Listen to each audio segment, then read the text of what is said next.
నమస్తే. ఇన్నాళ్ళు నన్ను సపోర్ట్ చేస్తూ, ఎంకరేజ్ చేస్తూ మీ ప్రేమని నాకు అందిస్తున్న ప్రతి ఒక్కరికి కృతజ్ఞతలు. అలాగే ఈ వీడియో కూడా ఖచ్చితంగా మీకు ఉపయోగపడుతుంది. లైక్, షేర్ అండ్ సబ్స్క్రైబ్ చేసి మీ సపోర్ట్‌ని నాకు అందించండి. అలాగే ఈ వీడియో పట్ల మీకున్న అభిప్రాయాన్ని కామెంట్ సెక్షన్‌లో కామెంట్ చేసి తెలియజేయండి. ఇప్పుడు వీడియోని చూద్దాం. నమస్తే. Welcome to our channel. నేను పద్మిని. ప్రస్తుతంతో పాటు ప్రముఖ ఆధ్యాత్మికవేత్త, ప్రముఖ న్యూమరాలజిస్ట్ లక్ష్మీ నరసింహస్వామి ఉపాసకురాలు శ్రీమతి స్రవంతి గారు మనతో పాటు ఉన్నారు. మాట్లాడదాం. నమస్తే అక్క. నమస్తే పద్మిని. అక్క, బంగారానికి సంబంధించి రకరకాల ప్రశ్నలు ఉన్నాయక్క. అయితే పోయిన బంగారం గురించి కావచ్చు, లేకపోతే దొరికిన బంగారం గురించి కావచ్చు, మనది మనం పోగొట్టుకున్నది, లేకపోతే లోన్ లో ఉన్నది, అసలు కొనుక్కోలేకపోవటం, ఇట్లా బంగారానికి సంబంధించి రకరకాల క్వశ్చన్స్ ఉన్నాయక్క. వన్ స్టాప్ సొల్యూషన్ లాగా బంగారానికి సంబంధించి అన్ని చెప్పండి అక్క. తప్పకుండా చెప్తాను పద్మిని. ఎందుకంటే చాలా అంటే బంగారం అంతా అనుభవించిన తర్వాత అది ఒకటి ఒకటి ఒకటి పోతూ గ్రామ్ బంగారం లేని రోజులు చూసేవాళ్ళు కూడా చాలా మంది ఉంటారు. అలాంటప్పుడు చాలా బాధ అనిపిస్తుంది అనమాట. ఎందుకంటే బంగారము అని అంటే మనకి లక్ష్మీదేవి స్వరూపంగా మనం భావిస్తాం కాబట్టి, అమ్మ కోపం వచ్చిందా మన మీద, ఎంత మన దగ్గర ఉన్నదే మనం పెట్టుకుంటామో అని అనిపించినా కూడా, అయ్యో నలుగురిలో మనం నవ్వుల పాలు అవుతున్నాం కదా బంగారం పెట్టుకోకపోతే అనే బాధ కూడా చాలా ఉంటుంది, వర్ణనాతీతంగా ఉంటుంది. బంగారం ఉంటేనే వాల్యూ ఇచ్చేటటువంటి మనుషులు, అమ్మ బాబోయ్, అలాంటి మనుషులు లేకపోతేనే బెటర్ ఏమో అనిపిస్తుంది. నిజమే. అయితే మన దగ్గర లేనాడు అందరి కలర్స్ తెలుస్తాయి, మనకి ఏంటి అనేది అర్థమవుతుంది. కానీ బంగారం ఎప్పుడు కూడా మన దగ్గర ఉండాలి, అమ్మ మనని కరుణించాలి, ఉన్న బంగారం అయినా మనం పోగొట్టుకోకుండా ఉండాలి అని చెప్పి ఎప్పుడు మనం దండం పెట్టుకోవాలి పద్మిని. ఎందుకు ఈ విషయం చెప్పాలి అని అనుకున్నాను అని అంటే, అనుకోకుండా నా జీవితంలో నేను అలా అనుకోకుండా నేను చేశాను ఆ రెమెడీ అనమాట. అనుకోకుండా నాకు స్ఫురణకు వచ్చి నేను చేసిన రెమెడీనే ఏదైనా కూడా. కాబట్టి మీకు చెప్తున్నాను. మొన్న పరమాచార్య గారిది చదువుతున్నా, నీకు మెసేజ్ పెట్టాను చూసావా, బంగారం గురించి చెప్పాలి పద్మిని అని. పరమాచార్య గారి గురించి ఆ లీల చదువుతున్నాను అనమాట. అయితే పరమాచార్య గారికి ఏంటి సువర్ణంతో అభిషేకం చేయించాలి ఆయనకి అని చెప్పి తీర్మానించుకుంటారనమాట. తీర్మానించుకున్నప్పుడు ఆ విషయం అందరికీ కూడా చెప్తారనమాట. భక్తులందరూ ఉంటారు కదా మఠంలో, అందరికీ చెప్తే ఒక ఆవిడకి ఆ విషయం తెలిసి తల్లిగారు వాళ్ళు పెట్టిన బంగారు గాజులు ఇచ్చేయాలని ఆవిడ అనుకుంటారన్నమాట. దానికి భర్త కూడా ఎంతో సంతోషిస్తారు, స్వామివారికి మఠానికి పంపించాలి అని చెప్పి. కానీ ఆ టైం వరకు అలా అందుతుందో లేదో, వీళ్ళైతే ఉత్తరం రాసి పంపించేస్తారు మఠానికి, మేము వీళ్ళ ఇవ్వాలనుకుంటున్నాము అని. ఆ టైంకి అందుతుందో లేదో అని భయపడతారు. అయితే పోనీ నువ్వు ఇక్కడ అమ్మేసి డబ్బు పంపిస్తావా అంటే, లేదు లేదు, నా గాజులు ఏవైతే ఉన్నాయో అవే నేను ఇవ్వాలనుకున్నాను స్వామికి, కాబట్టి అదే బంగారమే వెళ్ళాలి మఠానికి అని ఆవిడ అనుకుంటారనమాట. ఎలా మరి అప్పుడు ట్రైన్ బుక్ చేసుకొని వెళ్ళడం ఇవన్నీ ఉంటాయి కదా, ఇంట్లో సెలవులు, పిల్లలు అన్ని చూసుకోవాలి, ఎలా అని అనుకుంటుంటే మఠం నుంచే వస్తారనమాట. మీరు బంగారం ఇస్తా అన్నారు కదా, ఇస్తే మేము తీసుకెళ్తాము అని చెప్పి వస్తారు. ఆవిడ చాలా ఆశ్చర్యపోతుంది అనమాట. అలా స్వామివారు ఏదైనా ఇయ్యాలి అని అనుకుంటే అలా మన దగ్గర నుంచి స్వీకరిస్తారు. ఒకటి. రెండు ఏంటంటే, ఆవిడ ఒక ఫ్రెండ్కి చెప్తుందట, స్నేహితురాలికి, చాలా బంగారం మీ ఆయన పోగొట్టేశాడని బాధపడుతున్నావు కదా, కొంచెం బంగారం స్వామివారికి పంపించు, ఇక్కడి నుంచి నీకు బంగారం పోదు, మీ ఆయన వేస్ట్ చేయడు అని చెప్పి చెప్తుందనమాట సలహా. అలానే ఆవిడ కొంచెం బంగారం పంపిస్తుంది అనమాట స్వామివారికి. అప్పటి నుంచి ఆవిడకి ఏ బంగారం కూడా, అసలు ఇంట్లో బంగారం వాళ్ళ ఆయన తీసుకెళ్లి తాకట్టు పెట్టడం కానీ అమ్మేయడం కానీ అలాంటివి ఏవి చేయలేదట ఇంకా. కాబట్టి మనం ఏదైనా కూడా భగవంతుడికి గాని గురువుకి గాని సమర్పిస్తే ఆ కష్టం నుంచి మనం బయటపడతాము అని చెప్పి మనం చెప్పుకోవచ్చు. నా జీవితంలో నేను చూసింది ఏంటి అని అంటే, అమ్మవారికి సూత్రాలు చేయించడం.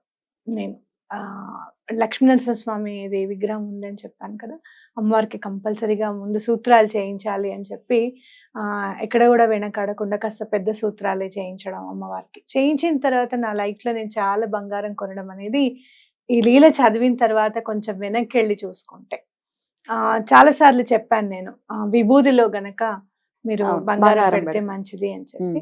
అలా నాకు ఐడియా రావడం కూడా అమ్మవారికి నేను చేయించిన తర్వాతే నాకు అలా స్ఫురణకు వచ్చిందేమో మరి, తప్పకుండా.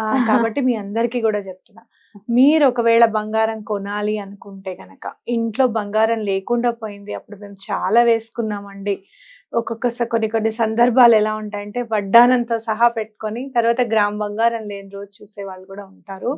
అలాంటి సందర్భాలు, అలాంటి బాధలు ఎవరైనా పడుతున్నారు, బ్యాంక్ లో పెట్టుకుంటున్నారు, విడిపించుకోలేకపోతున్నారు అంటే కొంచెం ఒక్క పావెత్తు బంగారం లక్ష్మి కాసైనా పర్వాలేదు, ఒక్క పావెత్తు ముద్ద బంగారం ఇవ్వమన్నా ఇస్తారు. అట్లా అది తీసుకొని వెళ్ళి హుండీలో సమర్పించండి. లక్ష్మీ నరసింహ స్వామికి గాని, దత్తాత్రేయ స్వామికి గాని, లేకపోతే దుర్గామ్మ వారికి కానీ. ఎంత అయిపోతుంది, ఎన్ని ఖర్చులు ఎన్నో చేసేస్తున్నాం ఖర్చులు చేస్తున్నాం మనం. అది చక్కగా ఓ 2000 వస్తుంది అక్క, 2500 వస్తుంది. గ్రామ్ బంగారం ఇప్పుడు 77,800 ఉంది పద్మని. ఒక 2000 ఇవ్వండి అంటే ఇస్తారు. ఎందుకు ఇవ్వరు? ముద్ద బంగారం అలా తీసుకొని చక్కగా దాన్ని ఒక ఇంత చిన్న మనకి ఇప్పుడు వస్తున్నాయి కదా, పింక్ కలర్ ఇస్తారు. అందులో పెట్టైనా సరే హుండీలో సమర్పించి ఎలా అయినా సరే మా బంగారం విడిపించేటట్టు చూడు స్వామి అని చెప్పి దండం పెట్టుకోండి. ఆ పింక్ కలర్ ఇది కూడా పేపర్ కూడా సింబాలిక్ గా శుక్రుడికి సంబంధించింది అది కదా. బంగారం చూసినట్టు అనిపిస్తుంది. చూస్తే అది ఉంటే అదొక హ్యాపీనెస్. ఆహా అని ఇది వరకు రోజుల్లో బాగా ఉండేవాళ్ళు. ఈ మధ్య డబ్బాలు వచ్చేసాయి కానీ బాగుంటుంది. రైట్, అందులోనే పెట్టేసి వేసేయమంటారా? అందులోనే పెట్టేసేసి ఏ గుళ్ళో అయినా, ఏ గుడి ఆ గుడి కాదు, గురువు దత్తాత్రేయ స్వామికి కానీ, లేకపోతే గాణగాపురంలో కానివ్వండి, లేదు మీరు వెళ్తున్నారు పిఠాపురానికి, ఎక్కడన్నా పిఠాపురంలో కానివ్వండి, గురువుకి సంబంధించింది వెయ్యింతలయ్యి మనకి వెనక్కి తిరిగి వస్తుందని ఖచ్చితంగా చెప్పుకోవచ్చు. అలానే అమ్మవారికైనా కూడా ఇవ్వచ్చు. లేకపోతే ఎక్కడైనా మీ కళ్యాణాలు అవి జరుగుతుంటాయి. ఇప్పుడు స్వామివారి లక్ష్మీనరసింహ స్వామి కళ్యాణం రాబోతోంది నెక్స్ట్ స్వాతి నక్షత్రం అంటే జయంతి రాబోతోంది స్వామివారిది. అప్పుడు కూడా మీరు చక్కగా ఇవ్వచ్చు అనమాట. అక్షయ తృతీయ రోజు బంగారం కొనుక్కోవడమే కాదు, ఆ రోజు మళ్ళీ రెమెడీ మనం చెప్పుకుందాం ఏం చేద్దాం. వస్తుంది నెక్స్ట్ వైశాఖ మాసంలో వస్తుంది, అప్పుడు ఖచ్చితంగా చెప్పుకుందాం. రైట్, అయితే బంగారం రోడ్డు మీద దొరికిన దాఖలాలు కూడా ఉంటాయి జనరల్ గా. వాటిని ఏం చేయాలన్న విషయాలు చాలాసార్లు చెప్పి ఉన్నారు, అయినా కొంతమంది అడుగుతున్నారు కాబట్టి ఇంకొకసారి చెప్పండి. బంగారం దొరికితే మీరు తీసుకొచ్చుకొని వెంటనే స్వామికి దండం పెట్టుకొని గుళ్ళో వేసేసేయండి. అది ఎవరికి చేరాలో వాళ్ళకి చేరుతుంది. స్వామి దగ్గర ఉందనుకో, స్వామి దగ్గరికి వెళ్ళిపోయింది అనుకో, ఆయన ఎవరికి చేర్చాలో వాళ్ళకి చేర్చేస్తారు. ఒక్క రోజు మీ ఇంటి ఆవరణలో ఎక్కడన్నా దొరికితే కనుక ఒక్క 2-3 రోజులు వెయిట్ చేయండి అని చెప్తాను నేను. ఎందుకంటే గబుక్కున్న ఎవరైనా మెట్లు దిగుతూ వెళ్ళి పడిపోవచ్చు, లేదంటే ఏదైనా కావచ్చు. ఎవరైనా వెతుకుతూ కూడా ఆ దారిలో వెతుకుతూ కూడా మీకు కనపడచ్చు. అలా ఒక 2-3 రోజులు వెయిట్ చేయండి. ఒక వారం 10 రోజులు అయిన తర్వాత ఎవరు రాలేదు ఇంకా రారు అనుకున్నప్పుడు దాన్ని మనం యూజ్ చేసుకోకూడదు. వెండి కూడా అంతే, వెండి దొరికితే మంచిది అంటారు, కానీ బంగారం దొరికితే మాత్రం ఎటువంటి పరిస్థితుల్లోనూ గుళ్ళో వేసేసేయండి. అస్సలు మనం వాడుకోకూడదు. వెండి వాడుకోవచ్చా? వెండి వాడుకోవచ్చు అని చెప్తారు. నాకు తెలిసినంత మటుకైతే మాత్రం వెండి దొరికితే చాలా మంచిదిట, అది వాడుకోవాల్సిందే. కానీ ఒకవేళ బంగారం దొరికితే కనుక ఎటువంటి పరిస్థితుల్లోనూ గుళ్ళో వేయాలి. నాకు మొన్న మధ్య ఈ ఎక్స్పీరియన్స్ అయిందక్క, ఎవరికైనా అవుతుందో లేదో తెలియదు, దాని సింబాలిజం చెప్పండి. నేను పాప ట్రైన్ ఎక్కాలి అని అంటే అదే పనిగా దాన్ని తీసుకెళ్లి మెట్రో ట్రైన్ ఎక్కించి ఆ రోజు ఉగాది పండుగ, తమిళ్ ఉగాది పండుగ అయితే మా అత్తగారింటికి పెద్ద అత్తగారింటికి తీసుకెళ్ళాం అని చెప్పి తీసుకెళ్ళాను. దాని మెళ్ళో బంగారు నెక్లెస్ వేసాను అనమాట. వేసి తీసుకెళ్ళి అంత అయ్యింది. వాళ్ళ ఇంట్లో అందులో నుంచి ఆ నెక్లెస్ కి ఇరుక్కుని ఉన్న మాటి ఒకటి పడింది, ఇంట్లో పడింది, లక్కీగా ఇంట్లో పడింది. అట్లా చాలా మంది చెప్తుంటారు కదా, లక్కీగా ఇంట్లో దొరికిందండి, లేకపోతే లక్కీగా డస్ట్బిన్ దగ్గర ఉంది దొరికింది. దీన్ని ఎట్లా అర్థం చేసుకోవచ్చు? అమ్మవారి అనుగ్రహం పరిపూర్ణంగా ఉంది. ఎప్పుడైతే మనం విష్ణు సహస్రనామం చదువుతుంటాం, విష్ణు సహస్రనామం చదివిన వెంటనే లక్ష్మీ అష్టోత్తర శతనామ స్తోత్రం చదువుతాం. అమ్మ అసలు విష్ణువుని స్మరిస్తుంటేనే అమ్మ కూర్చుంటుంది, వెరీ హ్యాపీ. అది తప్పకుండా అమ్మవారి అనుగ్రహంగా భావించాలి. ఎందుకంటే ఈ ఉంగరం ఉంది చూసావా, ఇది కొంచెం లూజ్ గా ఉంది అనుకున్నాం కానీ అదేంటంటే అంతకుముందు ఇంకొంచెం నేను లావుగా ఉండడం వల్ల లోపలికి వెళ్ళట్లేదు అనమాట. జాగ్రత్తగా చూసుకుంటూ ఎప్పటికప్పుడు ఇలా సెట్ చేసుకుంటూ ఉంటున్నాను. ఎందుకో మేము బయటికి వెళ్ళినప్పుడు మామూలుగా బండి ఎక్కినప్పుడు ఇలా చేయి పెడతాం కదా, ఈయన మీద బావగారి మీద ఇట్లా చేయి పెడితే చూస్తే ఉంగరం లేదు. ఏమిట్రా బాబు, ముందు పని కాదు, ముందు పదండి ఇంటికి, ఏమైందో తెలుసుకోవాలి అని చెప్పి మనం ఫైన్ రీచ్ వాడతాం కదా ముందు. ఫస్ట్ ఫైన్ రీచ్ అంటే ఎక్కడా లేదు, అయిపోయింది బాబాయ్, బంగారం పోయిందా అయ్యో అని అనుకుంటూ ఉంటే ఊడ్చింది, ఇంట్లోనే పడింది. ఎందుకంటే ముందు రోజు వరకు ఇంట్లో ఉందని నాకు తెలిసి నేను బయటికి ఎక్కడికి వెళ్ళలేదు, కనీసం గేట్ కూడా దాటలేదు, నేను ఇంట్లోనే కరెక్షన్స్ చేస్తున్నా. అన్నప్పుడు ఈయన ఎందుకో డౌట్ వచ్చింది, చెత్తబుట్టలో ఉందేమో చూద్దాం అని చెప్తే చెత్తబుట్టలో కనపడతాను. అయ్యో మా పనమ్మాయిని అడిగాను నేను, ఎందుకు అలా ఊడ్చి వేసేసావు అని అంటే, అమ్మ అది మామూలుది అనుకున్నాను. మామూలుది ఏమన్నా ఊరికే వస్తుందా ఇప్పుడు 200 లేదే రాదు కదా. సరే, ఏదైనా సరే తీసినప్పుడు తప్పకుండా పక్కకు పెట్టాలమ్మా అని చెప్పడం. సందర్భం వచ్చింది కాబట్టి చెప్తున్నా. మొన్న కూడా గాణగాపురం వెళ్ళాం.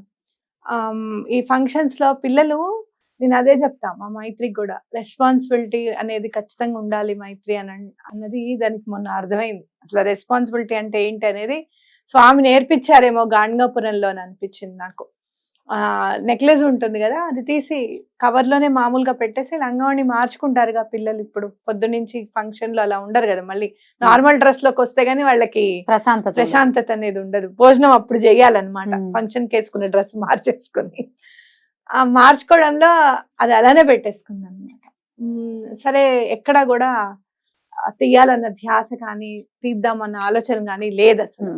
శుక్రవారం రోజు నాకు చెప్తే నేను మామూలుగా ఉందిలే, అది ఎక్కడికి పోదు, అంత ఇదిగా ఎందుకు పెట్టేస్తాం అన్నట్టుగా నేను మాట దాటేసుకున్నాను. కానీ అక్కడికి వెళ్ళిన తర్వాత నాకు అర్థమైంది, ఖచ్చితంగా అది బ్యాగ్ లోనే ఉంది అని. చాలా సార్లు వెతికాం, మరి ఎవరు తీసి అదేంటి బీరువాలో పెట్టారో నాకైతే తెలియదు, కానీ అది బీరువాలో సేఫ్ గా. ఎవరికి గుర్తులేదా? ఎవరికి గుర్తులేదు, నేనైతే పెట్టలేదు. మైత్రి ఒక్కొక్కసారి పెట్టి మర్చిపోతూ ఉంటుంది, ఒక్కొక్కసారి గుర్తుండదు. ఒక్కొక్కసారి ఈయన కూడా అన్ని సర్దుతుంటారు. బావగారు మా ఇంట్లో అందరికంటే చాలా జాగ్రత్త పరులు. నిజంగా అమ్మవారు ఎటువంటి ఇది పోనివ్వకుండా ఉంటుంది అంటే ఈయనదే కారణం. ఎందుకంటే ఆయన ఖచ్చితంగా గాయత్రి చేస్తారు, ప్రతిరోజు గాయత్రి చేయాల్సిందే, పూజ చేసుకుంటారు, అర్ఘ్యం ఇస్తారు. చాలా జాగ్రత్త పరులు. నిజంగా చెప్పాలంటే మా నలుగురిలోనూ ఆయనకే జాగ్రత్త ఉందన్నమాట. మరి ఆయన తీసి జాగ్రత్త పెట్టారు నాకైతే తెలియదు. కానీ అసలు గాణగాపురం వెళ్ళి, లేదు మనం బయలుదేరిపోదాం, అది ఎక్కడుందో తెలీదు పెద్దనగా అని అనుకుంటున్నప్పుడు చిన్నదానికి ఐడియా వచ్చి, బీరువా అసలు లాక్ చేసి ఉంటుంది కదా మామూలుగా, ఫ్రంట్ డోర్ లాక్ చేసి లేదు, లోపల సేఫ్ ఒకటి కీ ఉంది, అది తీస్తే అమ్మ అందులో ఉంది అక్కది చోకర్ అని చెప్పింది అనమాట. అట్లా అంటే అమ్మవారి అనుగ్రహం తప్పకుండా ఉంటుంది. అలా నీకు దొరికింది అని అంటే నువ్వు చదివే విష్ణు సహస్రనామ ఫలితమే అని నేను ఖచ్చితంగా నమ్ముతున్నాను. అలా ఎప్పుడన్నా ఊరూరికే, మంచి ప్రశ్న ఇది నిజంగా చెప్పాలంటే, ఊరూరికే బంగారం పోయిందండి అని చెప్తూ ఉంటారు, ఉత్తిగా పోతూ ఉంటుంది, ఎందుకు పోతుందో తెలీదు, ఇప్పుడు దాకా ఇక్కడే ఉంది, ఎట్లా మిస్ అయిందో మాకు తెలియదండి అని అంటూ ఉంటారు. అలాంటప్పుడు తప్పకుండా ఎటువంటి పరిస్థితుల్లోనూ అమ్మవారిది కనకదార స్తోత్రం ఒకటి చదువుకుని అమ్మవారిని ఎప్పుడు నిత్యం స్మరిస్తూ ఉంటే, ఇలా విష్ణు సహస్రనామం వినండి, లేకపోతే చదవండి, అమ్మవారిది చదువుకుంటే తప్పకుండా మీకు రిజల్ట్ తెలుస్తుంది. ఒకవేళ పోయిన బంగారం మనకు దక్కాలి అని అంటే ఏం చేయాలక్క? పోయిన బంగారం దక్కాలి అంటే ఫైండ్ రీచ్ ఒకటే సాధనం, లేదంటే కార్తవీర్యార్జునుడి మంత్రం, కృతం నష్టం చ లభ్యత అని ఉంటుంది చూసావా, ఆయనను తలుచుకుంటే అవ్వని పని అంటూ ఉండదు అనమాట. ఏదైనా సరే పోయింది, ఏదైనా సరే దక్కుతుంది కార్తవీర్యార్జునుడి.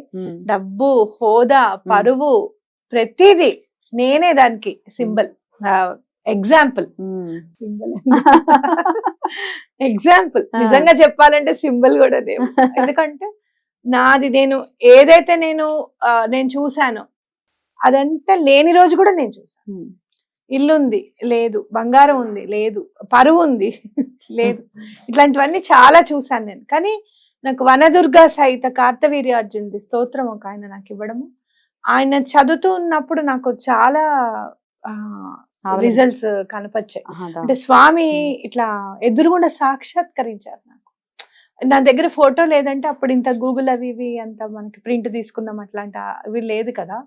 ఒక 15 years బిఫోర్ అనుకో, 10 years బిఫోర్ అట్లీస్ట్ ముద్ద చేసి పెట్టుకోమన్నారు అనమాట. పసుపు ముద్ద చేసి అదే కార్తవీర్యార్జున్ కొంచెం చదువుకో అని అంటే, అదే కార్తవీర్యార్జున స్వామిని చదువుకుంటే నాకు కళ్ళు, ఆయన మీసం అంతా ఆ పసుపు ముద్దలో కనపడింది. సో అట్లా మనకి కార్తవీర్యార్జున్ చదివితే చాలా మంచిది. పోయిన బంగారం అయితే మాత్రం ఆయననే తీసుకురావాలి. ఆ స్తోత్రం అయినా నేర్పిస్తారా ప్రేక్షకులకు కూడా? కార్తవీర్యార్జునుడి స్తోత్రము అని అంటే చాలా రకాలు ఉంటాయి, చాలా పెద్దగా ఉంటుంది పద్మిని. మళ్ళీ ప్రత్యేకంగా ఒకసారి మనం ఎపిసోడ్ ఆడియో చేసి పెడదాం కార్తవీర్యార్జునుడి స్తోత్రం. తప్పకుండా మంత్రం కూడా ఉంటుంది, అది చదివితే కూడా అసలు కార్తవీర్యార్జునుడి స్తోత్రం చదివితే ఎవరైతే బంగారం తీశారో మంటలు వచ్చేస్తాయి వాళ్ళకి. అమ్మ బాబాయ్ వాళ్ళు వచ్చి ఇచ్చేయవలసిందే. మేము తీసామండి, మేము అనుకోకుండా తీసామనో లేకపోతే పొరపాటు అయిందనో మీ చేతిలో పెట్టాల్సిందే, తప్పకుండా దొరుకుతుంది. రైట్. బ్యాంక్ లో ఉన్న దానికి మనం చాలా సార్లు చెప్పాం, ఇది చాలా మందికి వర్కౌట్ అయింది. Bring gold clouds now. మీరు కొనుక్కోవాలన్నా, కొత్తది కొనుక్కోవాలన్నా, లేదు అంటే గనక బ్యాంక్ లో ఉన్న బంగారం విడిపించుకోవాలన్నా కూడా బ్రింగ్ గోల్డ్ క్లౌడ్స్ నౌ తప్పకుండా చదవండి. అలానే ఇంట్లో ఉన్న కొంచెం బంగారం విభూతిలో వేసి పెట్టండి, మీకు అంత మంచి జరుగుతుంది. అద్భుతం. అలా జరగాలి. బంగారం అనేది డెఫినెట్ గా ఆడవాళ్ళకైతే మరీను అదొక ఎమోషన్. ఆ ఎమోషన్ అది ఒక హ్యాపీ ఎమోషన్ కాబట్టి అంటే తల్లిదండ్రులు ఎంతో, ఆడదానికి బంగారం కూడా అంతే. నాకు అనిపిస్తుంది. నా అంతాడైనా ఉండాలని అనుకుంటారు కదా. నేను కొంటే నాకు ఐ ఫీల్ దట్ నా పేరెంట్స్ నా పక్కనే ఉన్నారు, నేను కొనుక్కుంటే మాత్రం వాళ్ళు చాలా హ్యాపీగా ఫీల్ అయ్యారు, వాళ్ళు నా దగ్గరే ఉన్నారు అని ఖచ్చితంగా అనిపిస్తుంది. రైట్. డెఫినెట్ గా మన వాళ్ళ కోరికలు కూడా తీరాలి, బంగారానికి సంబంధించి ఇబ్బందులు ఉంటే అవన్నీ తొలగిపోవాలని ఈ ప్రశ్న అడగడం జరిగింది అక్క. చాలా బ్యూటిఫుల్ గా ఎక్స్ప్లెయిన్ చేశారు. నిజంగా చెప్పాలంటే చూడు, శివుడు అదేంటి నాగుపాముల్ని ధరిస్తే సౌభాగ్యానికి గాని, లేదు అంటే ప్రతీక. అలాగే మన సాటిస్ఫాక్షన్ కి కూడా, అరే నువ్వేం సంపాదించావరా నువ్వు అని అంటే, మావిడికి నేను ఇది కొనిపెట్టాను, మా పిల్లలకి నేను ఇది కొనిపెట్టాను. పాపం చూడు, మగవాళ్ళు బ్రాస్లెట్ చైన్ ఏముంది ఇంకా వాళ్ళకి పాపం. నిజంగా చెప్పాలంటే చాలా ఇంకా వేసుకునే వాళ్ళకి ఇంట్రెస్ట్ ఉందంటే పులిగోరది ఒకటే, పులిగోరద వేసుకుంటారు, అంతకు మించి ఏం లేదు కదా. సో ఆనందం వ్యక్తపరచుకోవాలి అనుకుంటే అది బంగారం రూపంలో అనేది నా గట్టి భావన. తప్పకుండా మీరందరూ ఇది పాటించి ఎళ్ళవేళ్ళలా మన ఇంట్లో అమ్మవారిని బంగారం రూపంలో స్థిర నివాసం ఏర్పరచుకో తల్లి అని చెప్పి స్మరించుకుందాం. తప్పకుండా. చాలా బాగా ఎక్స్ప్లెయిన్ చేశారు. థ్యాంక్ యూ సో మచ్ అక్క. నమస్తే. నమస్తే.